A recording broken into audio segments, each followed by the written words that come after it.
Welcome back. As we earlier said, that upon the directives of His Excellency, the Head of State President Abdel Fattah el-Sisi, the Cabinet has approved a new social protection package for the citizen, an approximate cost of 67 billion Egyptian pound. The Prime Minister said the new package is one of the outcomes of the Egyptian Economic Conference 2022 organized by the government recently, and he noted also that the annual package will come into effect as of next month and includes 300 Egyptian pounds exceptional bonus for employees at the state of administrative body and affiliated companies, as well as pensioners, to help them cope with the high cost of living under the growing inflationary pressures the world is witnessing. It also involves raising minimum monthly wage to 3,000 Egyptian pounds, up from 2,700 Egyptian pounds. And as for the private sector, a clear-cut mechanism will be developed to compensate and support workers and financially distressed companies of those businesses whose had been disrupted by the fallout from the ongoing global economic crisis.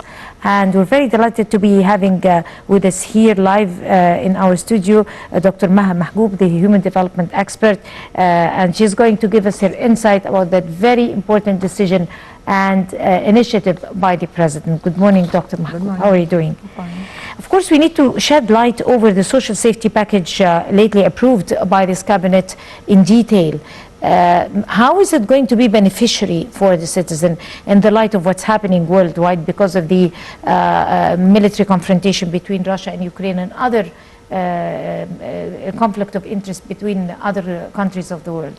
Yes, good morning.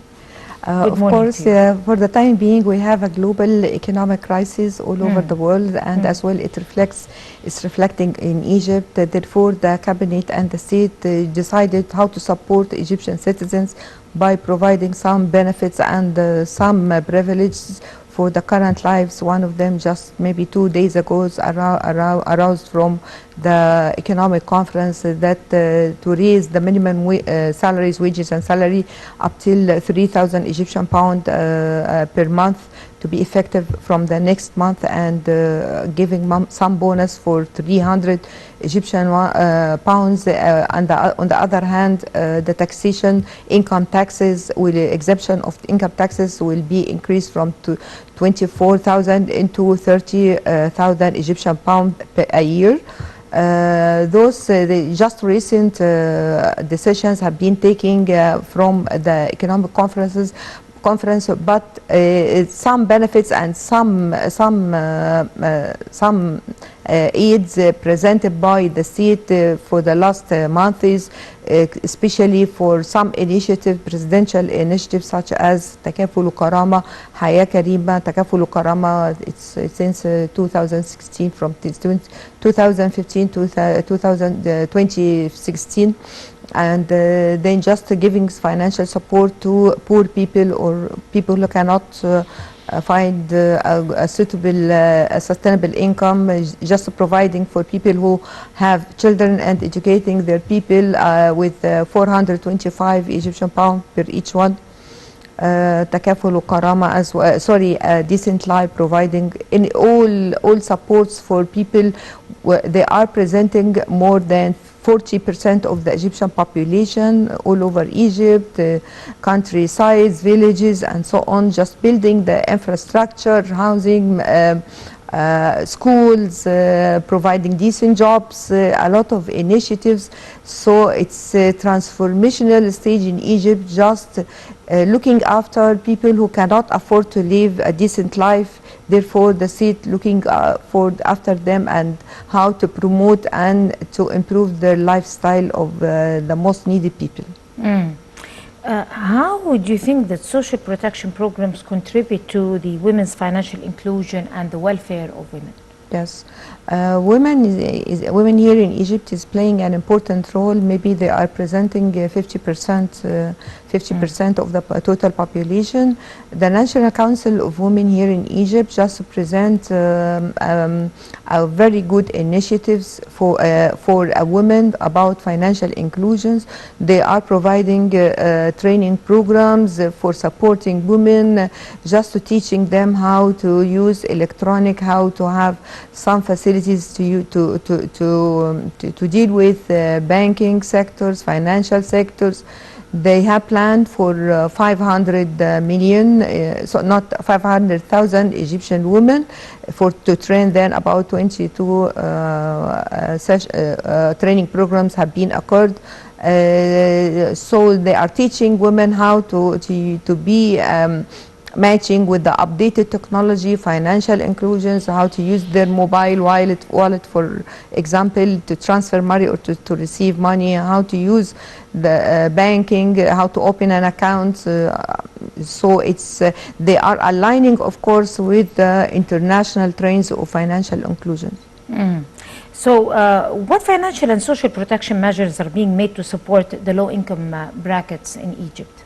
Yes, as I mentioned, the initiative by presidential initiative Haya Karima Decent Life is supporting poor people by many initiatives.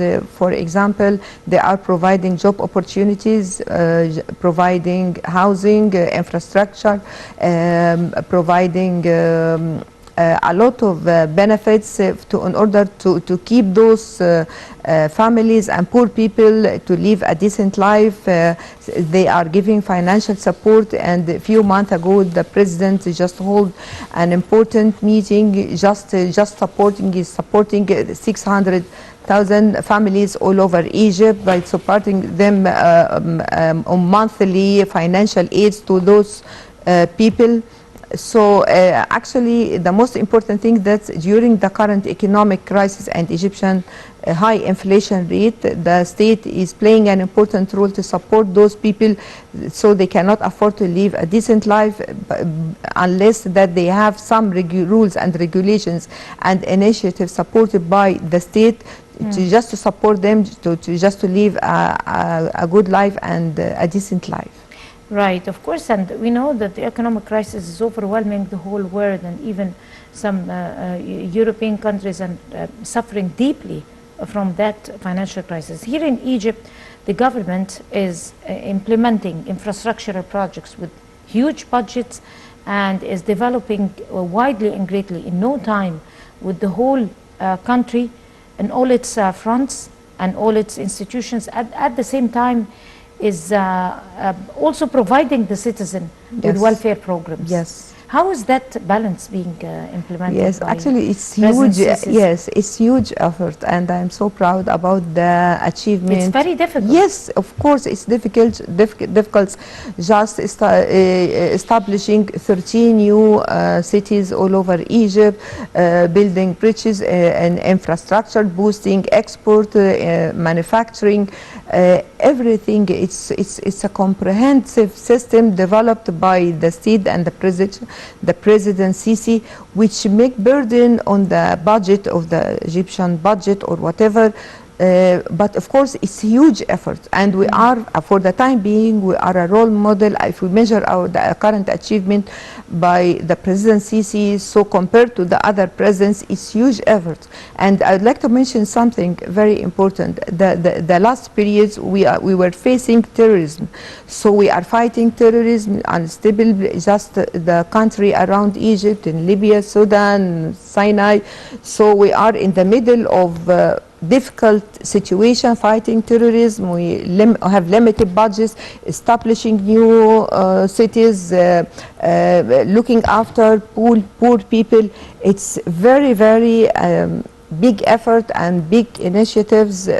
We have to look at all of these outcomes, and if you are looking for the time being about the current crisis, high inflation rate, currency exchange rate, devaluation of Egyptian pound, it is a result of the economic crisis globally, which affect the internal here in Egypt. So how do you weigh the role of the presidential initiatives in boosting the country's economic process? I mean, we were just talking about this very difficult balance between providing welfare programs for the citizens and also implementing a very hefty budget programs, infrastructural projects for the country and other projects.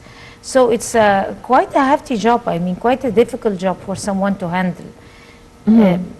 what's your insight? What's your intake about that? Yes, of course, in looking after how to improve the economy, last week we held the economic conference, which looked after all types of improvements. It looked like eco conference. Each stakeholders, it consisted of many stakeholders, maybe ministers, economic experts, NGOs, politicians, private sectors, and all of them just concluded some recommendations how to boost the Egyptian economic, how to get rid of and to pass the current economic problems. It's internationally as well, it's not here in Egypt, and some recommendations arise from this economic conference related to the private sector, how to boost the economic, how to raise the national income of Egypt, how to facilitate issuance license, how to assist the private sector, how to ease issuance all rules and procedures, how to encourage new investors to come in Egypt by promoting the new investment projects, how to transfer the ownership of the state ownership of some companies into the Egyptian wealth funds, to be partnered with the public sector, because we cannot governate some entities and one entity just ruling and supervising any entity. So it will be governors and ruled and partnered with the Egyptian private sector.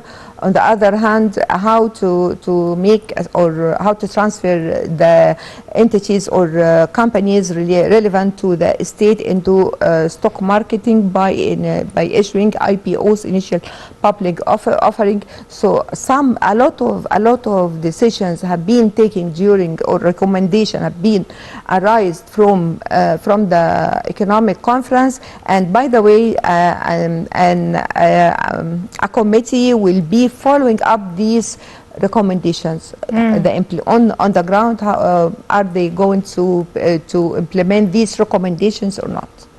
Right, and also there is a huge role for the civil society. Yes. And actually President Abdel Fattah al-Sisi have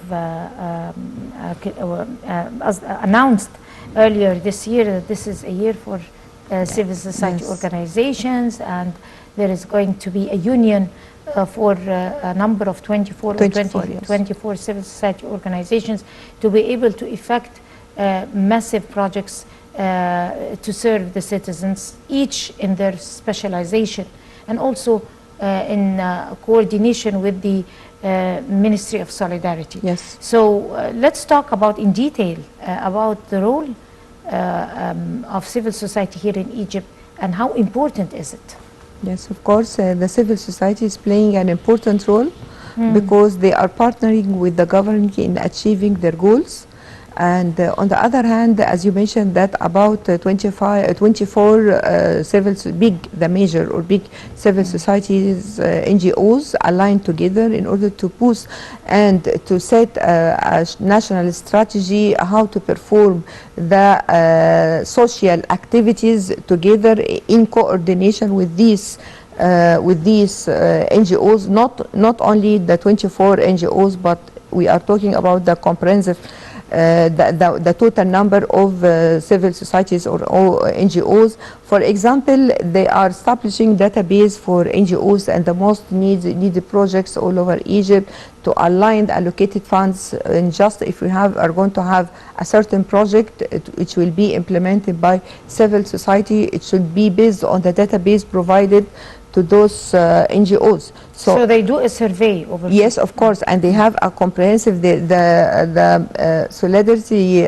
Ministry, they have now a database about the most needed people, the most needed projects, how to align or to allocate special funds where and who needs it. So it's very important just to know, to have database in order to proceed. It's not just random projects, some here and some there, and so maybe both of them, they are performing the same task, but it's just a good strategy how to allocate funds, how to implement the projects with the most needed areas or people.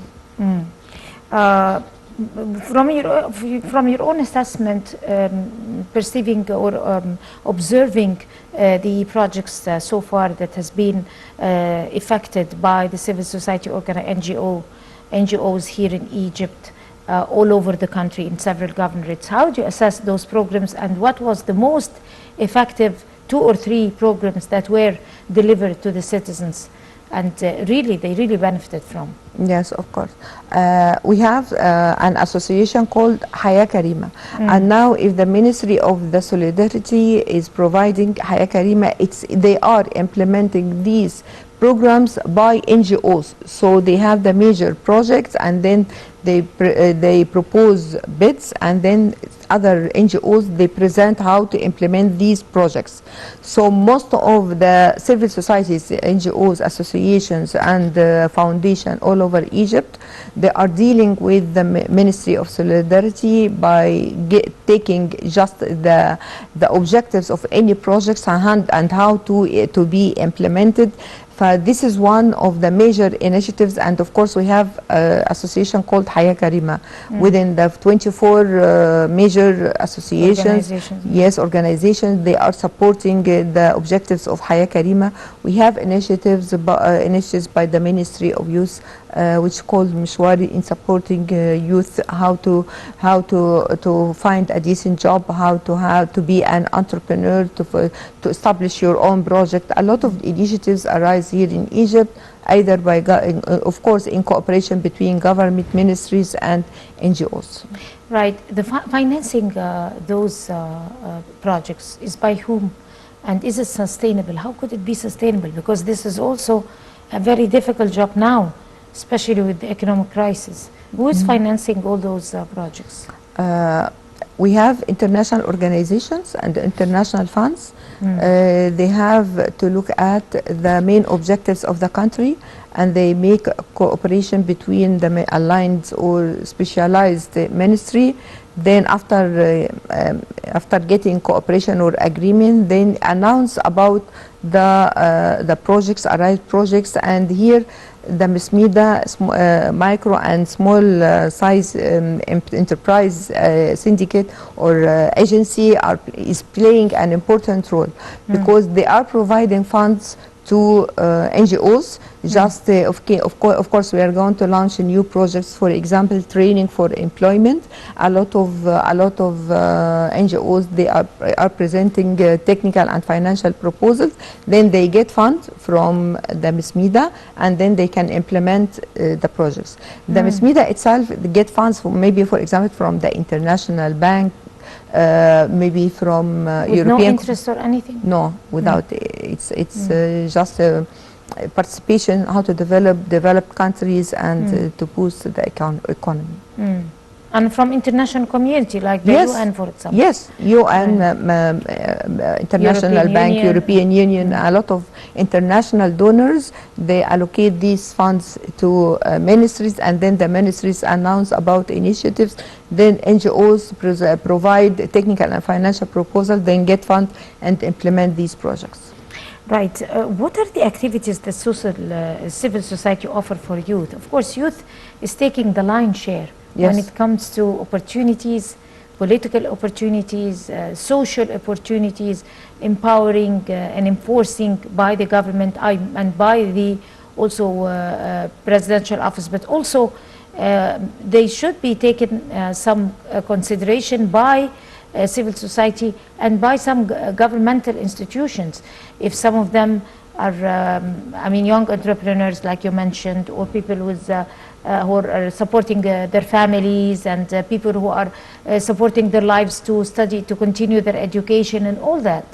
So what type of activities is civil society also involved in empowering youth, or they're delivering all the facilities and services to citizens only? And any NGO has specialized activities to be performed within their policies and procedures. When at the beginning of establishment of any NGO, so they have policy and procedures which declare or mentioned what about activities would be performed by this NGO, association or According foundation. to the policies? To the policies, no, the Ministry of Syndicates Or according has, to the donor? no. At the beginning, I mean that the license to be performed From the or foundation. activity. Yes, for the foundation, they have license. What about the special activities to be performed within this association? For example, if they are not allowed to work within environment, so they cannot get fund to do any project relevant to the environment. So they have to have license from which is mentioned in the policy manual of any organization or association or foundation.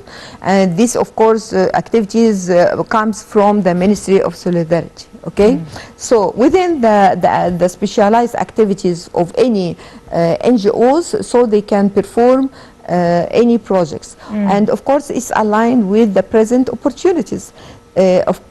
Just seeking for donors, or are they going to get some donations to perform some activities relevant to developing civil society, developing marginal people, developing householding women, youth. So they are special, I mean specific civil specialities from one NGO to the other?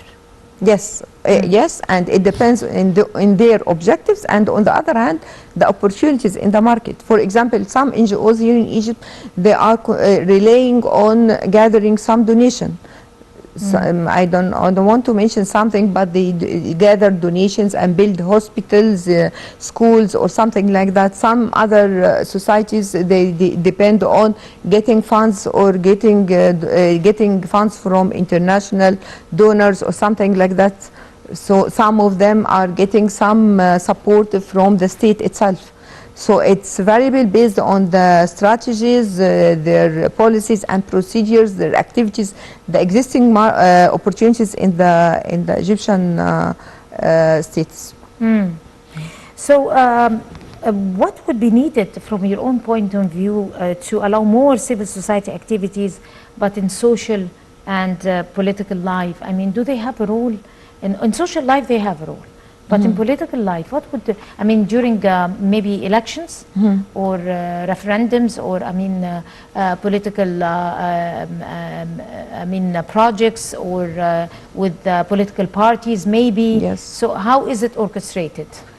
By the way, it's forbidden for any NGO to align with political parties. Okay. But for example, if you mentioned that in elections, so some of NGOs, they monitor the election process and they participate in the election process. Sometimes they are building the capacity of their members or civil society by teaching them how to be politicians, how to participate in the political life, and so they have some stimulation projects such as parliament, how to be a parliament member or something like this.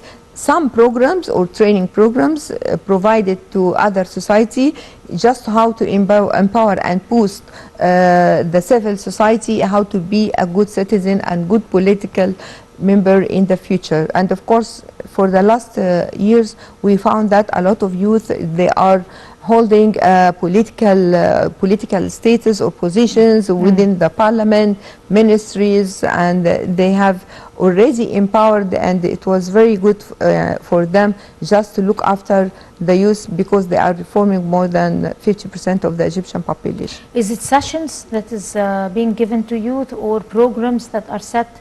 And is it free of charge, or I mean, how can youth join those programs? Yes, most of them are free of charge because it's non-profit organizations, and it's about sessions by partnering by the government and the NGOs, and how to just setting what about the main strategies of the state, and then just to transfer these strategies to the social entities or NGOs, and then within the same direction that we can develop the youth or other people, or for example empowering women or something like that. So by training programs, capacity building, sending them for internship or something like that. And of course, because it's non-profit organizations, the citizens do not pay any amount to get this service is funded by the NGO itself if they are gathering some donation, or by the government, or by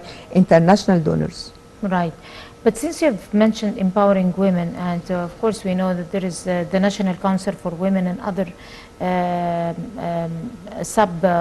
organizations that are related to that great council, but also talking about civil society, what type of empowerment do they give to society in the sense of bringing the society together, empowering society, the foundation of society, which is women, happens to be women, single moms, working women, the low income brackets, women who are exercising difficulties with their children, they might be disabled, and you know, there are so many obstacles that are challenging women, especially the single moms and other working women in the low income brackets.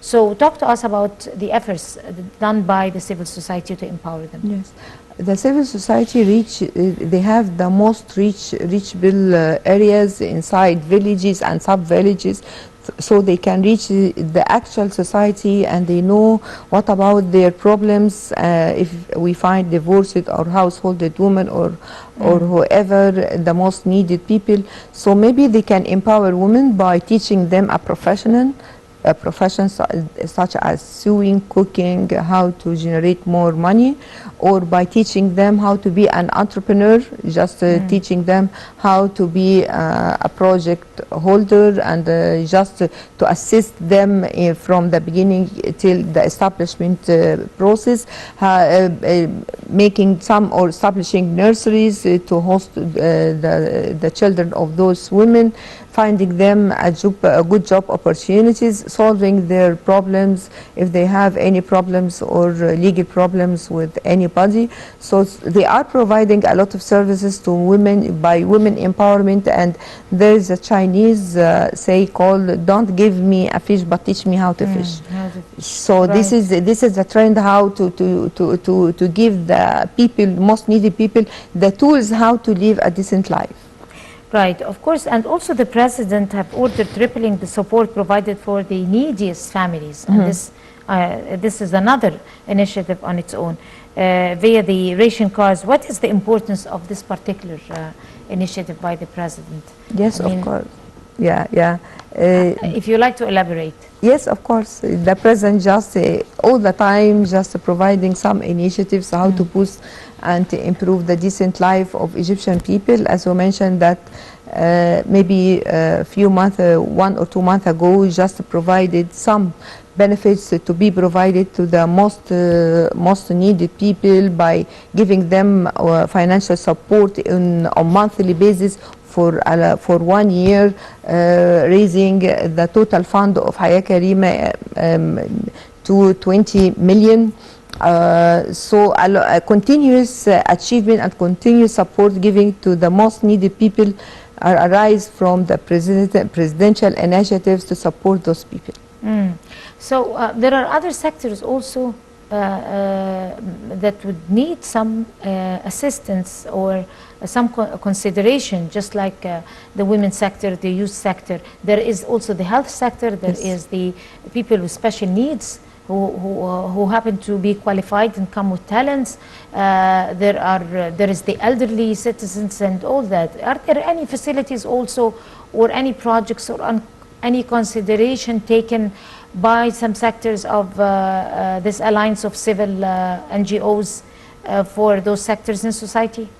Yes, each NGO is specialized within their specialization based on the license given to these NGOs.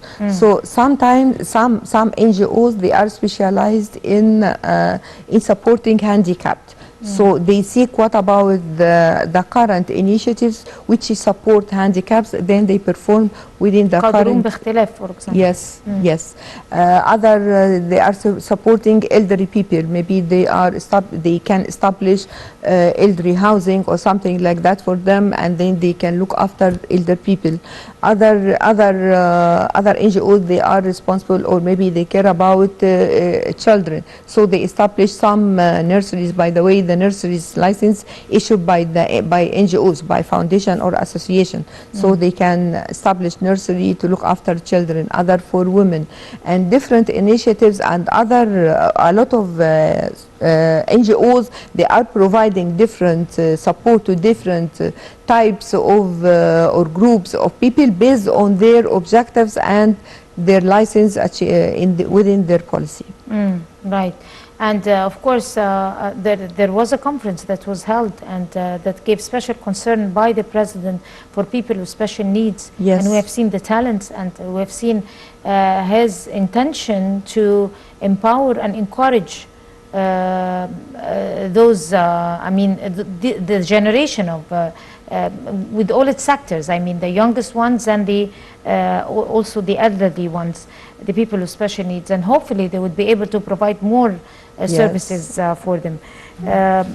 Let's also talk about assessing the idea of these ration cards held by the government. You said that you talked about it with elaboration, but did it really succeed in alleviating the burden of those low-income brackets through that time, especially that every day the world is facing more challenges, more economic challenges, and more bad economic news. So do you think it's going to face those bad challenges that are inflicted or posed to us every day? Yes, it could help those people, but from my point of view, that the most people who are suffering for the time being are the intermediate class, not the low class. The low class. Are there any programs for them? Yeah. So the minimum salaries, which is 3,000. That's a very good step. Yes, a very good step. But the low standard class, or maybe the most needed people, they don't have high expectations of their life. They are living a limited life. They have commodity support, they have financial support by Takaful Karama, Haya Karima. So they are getting from here and there. And by the way, maybe the most needy people, their monthly salary each 4,000 or 5,000 Egyptian pound per year. So they are living, I think, they don't suffer as long as the intermediate class. So we have to, in the intermediate class, we have to look after how to improve the intermediate class. For example, by supporting them how to have extra working hours, maybe after finishing the morning working hours, so they can work online something or something. So we have to think how to generate money for the intermediate class, because they are the really people who suffers. Everything becomes very expensive for them, transportation, commodities, everything, and their salaries are limited. So we have to think how to boost and improve the intermediate class to live a decent job. Decent life, sorry. Of course, but what type of suggestions that could be provided for those civil society NGOs to be able to, because probably empowering the intermediate class is something that is really not really handled by the civil society, probably because it was not raised on the table, on the negotiating table, and probably because this sector of society was rich before, and that's why getting into that sector that is requesting help wouldn't be proper.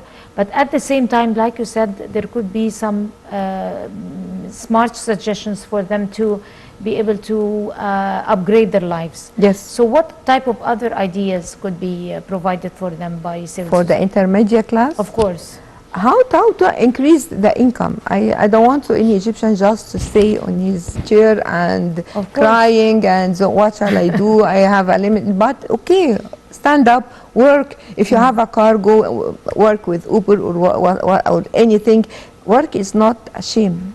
They have to work. They have to generate more money. I can see some women, they are cooking from home and selling this doing food. Catering. Yes, catering. Yes, it's not shame to work, but it's you have to do an effort to live a decent life. It's a challenge, and we don't know what will arise in the future. We don't know about the Ukrainian, Russian, American-Russian war. We don't know what will happen in the future.